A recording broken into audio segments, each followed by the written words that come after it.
In the landlording community in general, he is derided as one of the great villains of all time, because he did, as you correctly say, kick off this process of what's become a hostile environment for landlords, borrowing the Theresa May phrase there.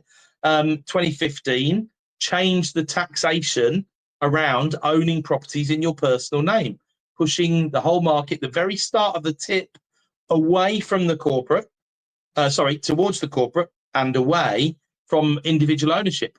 But what he also did do, and this should never be missed, is ultimately the private rental sector had absolutely grown intergalactically between 2002 and 2015. It had gone from 2.2 million units to 5.5 million units in the UK in just 13 years. Of course, this carried on 2009, 2010, because, as us economists would say, people were making supernormal profits out of rental property at that stage. And it did start to crowd out first-time buyers.